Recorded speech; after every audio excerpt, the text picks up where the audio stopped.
Good evening बच्चों।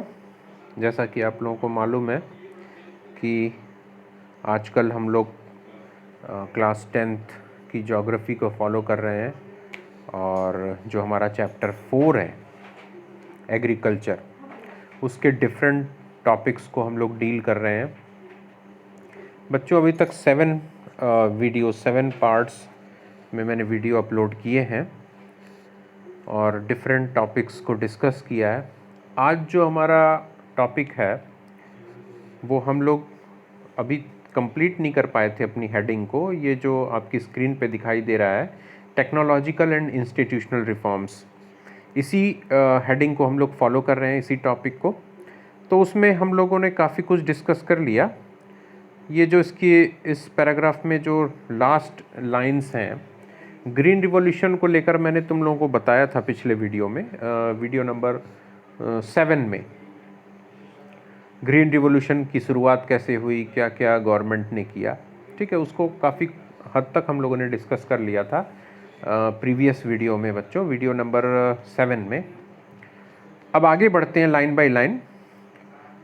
The green revolution based on the use of package technology and the white revolution operation flood were some of the strategies initiated to improve the lot of Indian agriculture. उसी तरह से बच्चों white revolution बच्चों related था, जिसको operation flood भी कहा जाता है। ये डेयरी प्रोडक्शन, मिल्क प्रोडक्शन से रिलेटेड था। भारत में दूध और उससे संबंधित जो बाई प्रोडक्ट्स होते हैं, उनके प्रोडक्शन में, उनके उत्पादन में को बढ़ाना, बहुत तेज़ी से बढ़ाना, और इसमें हम बहुत ज़्यादा सफल भी हुए, ठीक है। और भारत जो है वो विश्व का नंबर 2 बन गया मिल्क प्रोडक्शन में, ठीक है। But this too led to the concentration of the development in few selected areas. लेकिन हुआ क्या बच्चों कि ये जो विकास का जो प्रभाव था, ये कुछ खास इलाकों तक ही सीमित रह गया।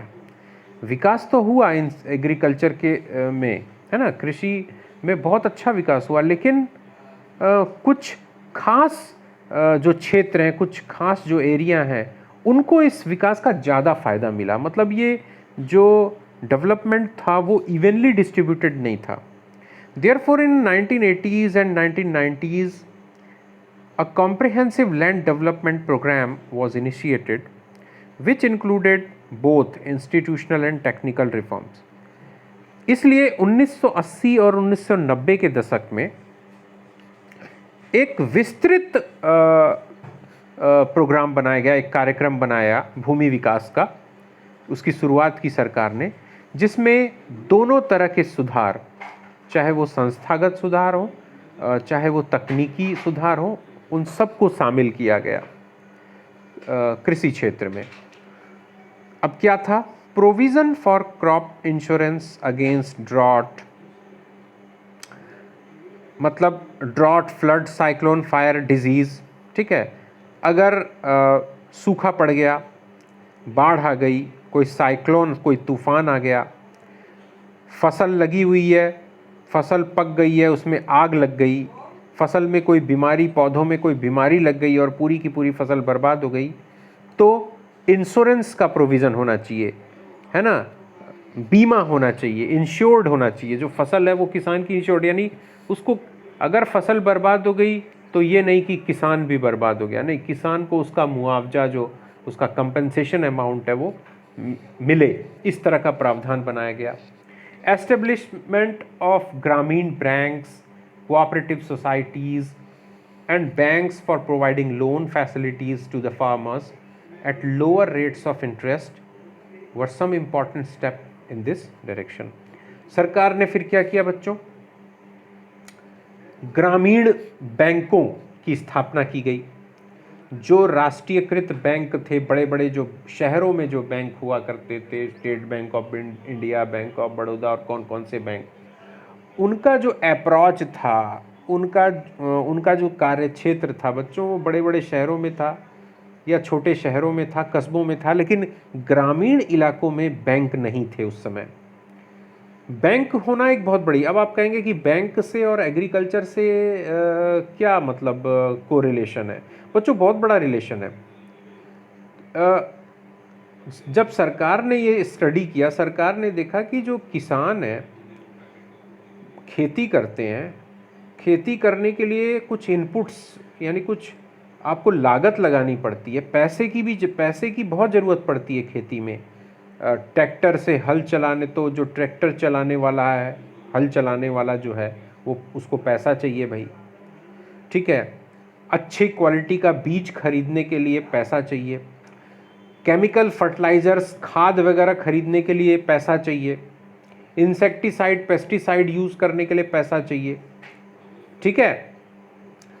और बिजली का बिल देने के लिए, भाई ट्यूबवेल चलाएगा किसान, ट्यूबवेल चलाएगा तो बिजली का बिल आएगा, पैसा चाहिए, हर चीज़ में पैसा चाहिए। तो किसान क्या करता था बच्चों, वो अगल बगल के जो सेठ साहूकार होते हैं, जो बहुत हाई इंटरेस्ट रेट पर, बहुत ज़्यादा ब्याज दर पर कर्ज देते हैं, उनसे कर्ज लेकर के किसान खेती करता था। और अगर कहीं खेती खराब हुई, प्रोडक्शन नहीं हुआ, किसान को उचित दाम नहीं मिला या उसको कुछ मिला ही नहीं, तो भाई साहूकार तो अपना कर्ज माफ़ तो करेगा नहीं। और न सिर्फ वो उसका कर्ज है, बल्कि उसके साथ इतनी हाई रेट ऑफ इंटरेस्ट होता, इतना ब्याज हो जाता था कि मतलब जितना उसने अमाउंट लिया उसका कई गुना तो ब्याज हो जाता था। ऐसे में किसान शोषित होते थे, शोषण के शिकार होते थे। किसानों को अपनी ज़मीन बेचनी पड़ती थी, अपने पशु बेचने पड़ते थे। जो ये सब भी नहीं कर पाता था वो आत्महत्या कर लेता था। तो सरकार ने देखा कि भैया किसानों को पैसा चाहिए खेती करने के लिए, तो पैसा देगा कौन? भाई शहर से तो कोई आएगा नहीं, बैंक, शहर के बैंक तो गांव में कैंप लगा कर देंगे नहीं। तो क्यों ना ग्रामीण इलाकों में, गांव में ही बैंकों की स्थापना की जाए, ग्रामीण बैंकों की। तुम लोग देखते होगे बच्चों, तुम लोग तो अब जो भी मेरा वीडियो देख रहा होगा, मैं तो चाहूँगा कि पूरे भारत में इस वीडियो को सब लोग देखें। तो बच्चों, आप सबके क्षेत्र में कोई ना कोई रूरल बैंक, कोई ना कोई ग्रामीण बैंक जरूर होगा, है ना। तो ये ग्रामीण बैंकों की स्थापना सिर्फ इसीलिए ताकि वो फार्मर्स को सपोर्ट कर सकें, किसानों को सरकार सहायता। तो अब ग्रामीण बैंक आएंगे, तो जब ग्रामीण इलाकों में, गाँव में बैंक खुलेगा, तो वो कम इंटरेस्ट रेट पर, बहुत ही कम ब्याज दर पर किसानों को कर्ज देंगे, लोन देंगे, ठीक है। इंटरेस्ट रेट है ना। इसके अलावा कोऑपरेटिव सोसाइटीज़ बनाई गई, सहकारी समितियां, यानी किसानों का ही ग्रुप बनाया गया।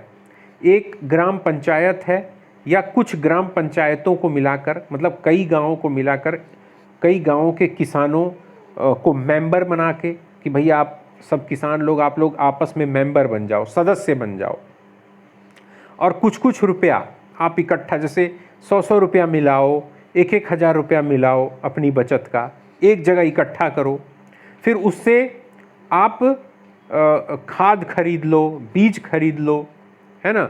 सरकार ने कहा कि पहले आप ग्रुप बनाओ, ठीक है, अपना पैसा जमा करो, उसके मेंबर बन जाओ उसमें, है ना, मेंबर बन गए। उसके बाद सरकार ने कहा कि हम भी पीछे से आप पैसा देंगे, आपको, आपके ग्रुप को, आपके इस समूह को हम पैसा देते हैं सहायता के लिए, चलो भाई, है ना। आपने अगर 10,000 रुपया इकट्ठा किया तो 50,000 रुपया आप हमसे लीजिए, ठीक है। अब उस कोऑपरेटिव सोसाइटी में जो किसानों को ही उसका कोई ना कोई अधिकारी बना दिया गया, मतलब कोई भी जो भी स्टेक होल्डर्स होते हैं वो बना दिया गया, ठीक है। कोषाध्यक्ष बना दिया गया, अध्यक्ष बना दिया गया। अब आप अपनी सहायता खुद करिए, पीछे से हमारा बैकअप रहेगा। तो इससे किसानों को मोरल सपोर्ट मिला, इकोनॉमिक सपोर्ट मिला, फाइनेंशियल सपोर्ट मिला। तो ये कोऑपरेटिव सोसाइटीज़ ये गवर्नमेंट के इनिशिएशन पे शुरू हुई, ठीक है। ये हो गया। फिर आते हैं Kisan credit card, KCC, personal accident insurance scheme are some other schemes introduced by the government of India for the benefit of the farmers. इसके अलावा सरकार ने किसान क्रेडिट कार्ड होता है, क्रेडिट कार्ड बच्चों तुम लोग बहुत अच्छी तरह समझते हो कि क्रेडिट कार्ड जो होता है, क्रेडिट यानी आपकी साख, बैंक जो है आपके खाते में पैसा नहीं है तो भी बैंक आपको उस क्रेडिट कार्ड को यूज़ करने पर आपको एक्स्ट्रा पैसा दे सकता है। ओवरड्राफ्टिंग आप कर सकते हैं, अपने अकाउंट से ज़्यादा पैसा निकाल सकते हैं कि भैया आपके खाते में अगर 10,000 है तो आप 10,000 रुपये है, लेकिन आपको 50,000 रुपये की ज़रूरत है तो आप उस क्रेडिट कार्ड का इस्तेमाल करके आप 50,000 रुपया निकाल सकते हैं। सरकार ने इतनी सुविधा दी किसानों को, मैं मतलब एक एग्जांपल बता रहा हूँ। उसी तरह से एक्सीडेंटल इंश्योरेंस किसानों के लिए अलग से जो है दुर्घटना बीमा योजना, कि भाई किसान के साथ कोई दुर्घटना हो जाती है, कुछ हो जाता है तो उसके परिवार को मतलब एक उचित पैसा मिले, उचित मुआवजा मिले, बीमा की रकम मिले। ठीक है, ये कुछ ऐसी योजनाएं थी, स्कीम्स थी जो कि सरकार ने किसानों के फ़ायदे के लिए शुरू की। ठीक है, Moreover, special weather bulletins and agriculture programs for farmers were introduced on the radio. इसके अलावा 1980s में सरकार ने जो सरकारी जो चैनल, टीवी चैनल था, खासतौर से दूरदर्शन, DD1, DD2 वगैरह है ना, रेडियो, आकाशवाणी, उसमें किसानों के लिए विशेष कार्यक्रम बनाए गए जिसमें किसानों को बहुत सारी सूचनाएं कृषि संबंधी, खेती संबंधी, मौसम से संबंधित, मौसम कैसा रहेगा, कैसा बारिश होगी नहीं होगी, क्या है वगैरह वगैरह, सबके बारे में किसानों को पूरी नॉलेज देने के लिए टीवी चैनल्स यानी मीडिया का भी यूज़ किया सरकार ने। The government also announces minimum support price, remunerative and procurement prices for important crops to check the exploitation of farmers by speculators and middlemen। सबसे बड़ी चीज की सरकार ने क्या, मिनिमम सपोर्ट प्राइस। ठीक है, क्या किया कि जैसे क्या होता है, जैसे अभी इसका एग्जाम्पल से समझाता हूँ। मिनिमम सपोर्ट, न्यूनतम समर्थन मूल्य क्या होता है ये बच्चों। जैसे अभी जुलाई चल रही है, जुलाई है, फिर जुलाई अगस्त का समय चल रहा है और इस समय आप लोगों को मालूम होगा कि पैडी का कल्टीवेशन यानी धान, जिससे कि चावल निकलता है, धान की खेती की शुरुआत हो रही है। ठीक है, तो अब जब ये धान की बुआई हो जाएगी यानी धान की फसल लगा दी जाएगी खेतों में, उसके कुछ दिन बाद धान की फसल पकने से पहले यानी अक्टूबर नवंबर से पहले सरकार एक रेट अनाउंस कर देगी कि धान जो है इतने रुपए किलो है ना खरीदा जाएगा या किसानों द्वारा बेचा जाएगा, यानी इसका रेट ये है सरकार। तो अब आप कहेंगे कि सरकार ने उसका रेट क्यों फिक्स किया? बच्चों, सरकार ने किसानों के फायदे के लिए, ताकि किसानों का कोई शोषण ना कर सके, कोई जो मिडिल मैन है, जो बिचौलिए हैं, वो किसानों का शोषण ना कर सकें, ज़बरदस्ती या किसानों पर दबाव डालकर कम कीमत पर उसकी फसल को खरीद लेना, ये कोई ना कर सके। किसानों को उनकी फसल का उचित दाम मिले, इसके लिए सरकार एक रेट जारी कर देती है ना, कि भाई इतने से कम नहीं होना चाहिए। 20 रुपया किलो, 20 रुपये किलो धान का सरकार ने मान लो फिक्स कर दिया। मैं एक एग्जाम्पल बता रहा हूँ। तो अब क्या होगा, अब एक मोरल सपोर्ट मिल गया, फार्मर को एक सपोर्ट मिल गया कि अरे भाई सरकार ने ही बोल दिया है 20 रुपये किलो, तो हम तुमको 18 में क्यों दें, 15 में क्यों दें, 20 में तो हम देंगे ही, और अगर कुछ कमी है तो हम हो सकता है 21 में दे दें तुमको, लेकिन 20 तो सरकार ने ही तय कर दिया है। तो एक मतलब एक एग्जाम्पल सेट हो गया ना, एक सपोर्ट मिल गया किसान को, तो कोई उसको किसान को एक्सप्लॉइट नहीं कर पाएगा। कोई बिचौलिया जो है वो ये किसान पर ये प्रेशर माउंट नहीं कर पाएगा कि नहीं तुम हमको 19 के हिसाब से दो, 18 के हिसाब से दो, 10 रुपये किलो के हिसाब से दो, 12 नहीं। अब किसान को एक सहारा मिल गया। जब उसके पास कोई आएगा खरीदने के लिए तो किसान बोल देगा कि भैया 20 रुपये तो सरकार दे रही है, तो 20 तो दो आप हमको कम से कम। ठीक है, तो दैट इज मिनिमम सपोर्ट। इसके अलावा सरकार जो है remunerative and procurement prices of important है, सरकार क्या करती है कि भाई किसानों से खरीदती भी है ना। जैसे आपका ये फूड कॉरपोरेशन ऑफ इंडिया है, FCI, ये स्टॉक करने के लिए किसानों से खरीदते भी हैं, ठीक है। तो सरकार खरीदती है तो वो जो एमएसपी होती है उस पर खरीदती है, पूरा पैसा देती है, ठीक है। और जो कुछ इम्पॉर्टेंट क्रॉप्स होती हैं, जो कुछ खास फसलें होती हैं, उनको वो सरकार सेफ्टी देती है, फाइनेंशियल सेफ्टी देती है कि भाई इतने ये कीमत है और इससे तो नीचे नहीं होगा, इतना दाम तो किसान को मिलना ही चाहिए, ठीक है। इससे क्या होता है कि ये जो बिचौलिए होते हैं, है ना, ये जो ऐसे जो व्यापारी होते हैं जो फ़ायदा उठाना चाहते हैं किसान का, उनसे किसान बच जाता है, ठीक है। जो आते हैं नेक्स्ट हम लोग इसमें, नेक्स्ट टॉपिक बच्चों, ये एक बहुत इम्पॉर्टेंट है, ये आपका ब्लॉक में दिया हुआ है, भूदान ग्रामदान। इस पे कभी कभी बोर्ड एग्ज़ाम में क्वेश्चन आ जाता है। ये आचार्य विनोबा भावे जी के बारे में इसमें बताया गया कि किस तरह से जो विनोबा भावे थे वो महात्मा गांधी ने उनको अपना उत्तराधिकारी तक घोषित कर दिया था कि ये मेरे वास्तव में जो है वास्तविक मेरे उत्तराधिकारी हैं, ये विनोबा भावे, है ना। और ये बहुत ही ट्रू डिसिपल थे, है ना, महात्मा गांधी के एकदम पक्के शिष्य थे, बहुत मानते थे ये गांधी जी को, और उनकी विचारधारा को आगे बढ़ाने का उन्होंने काम किया। सबसे बड़ा जो योगदान है विनोबा भावे जी का वो ये कि उन्होंने बड़े बड़े सामंतों, बड़े बड़े जमींदारों की उनसे ज़मीन दान में ले करके और भूमिहीन किसानों में बंटवाई, है ना। और बहुत ही शांतिपूर्ण तरीके से, किसी तरह का कोई आंदोलन नहीं किया, कोई क्रांति नहीं की, कोई लड़ाई झगड़ा, जिंदाबाद मुर्दाबाद प्रदर्शन, कुछ नहीं। स्वेच्छा से बड़े बड़े जमींदारों ने अपनी इच्छा से, है ना, मोटिवेटेड बाय भावे जी ने उन बड़े बड़े जमींदारों को सिर्फ मोटिवेट किया, उनको तैयार किया प्यार से समझा कर। तो जमींदारों ने अपनी इच्छा से अपनी बहुत सारी ज़मीनों को भूमिहीन जो लैंडलेस पीजेंट्स थे उनको डोनेट किया, दान कर दिया, ठीक है। यही इसमें दिया हुआ है। तो इस मूवमेंट को ब्लडलेस रिवॉल्यूशन भी कहा जाता है कि एक ऐसी क्रांति जिसमें एक बूंद भी खून नहीं बहा, यानी किसी तरह की कोई हिंसा नहीं हुई, प्रेम से और आपसी सहमति से किसानों ने जमींदारों ने अपनी ज़मीनें जो है भूमिहीन किसानों को दे दी, ठीक है। तो इसको बच्चों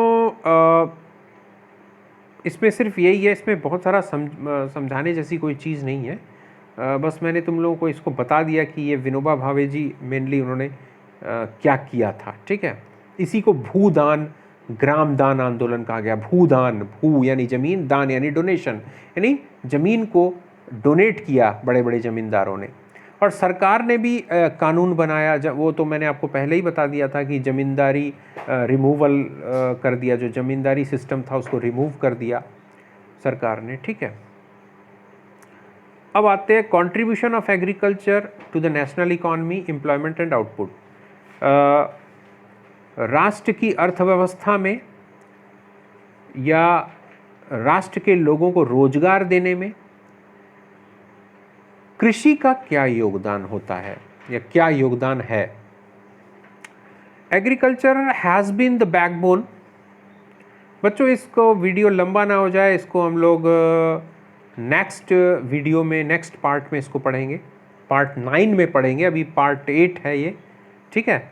और रात हो गई है काफ़ी, तो अब तुम लोग भी आराम करो और इस वीडियो को ज़रूर देखो। मैं तो मान रहा हूँ कि आपने इस वीडियो को देखा, तो इसके लिए बहुत बहुत थैंक यू बच्चों, ठीक है। और अपने कमेंट्स ज़रूर बताना, ठीक है। लाइक करना इस वीडियो को और शेयर करना। Okay, bye.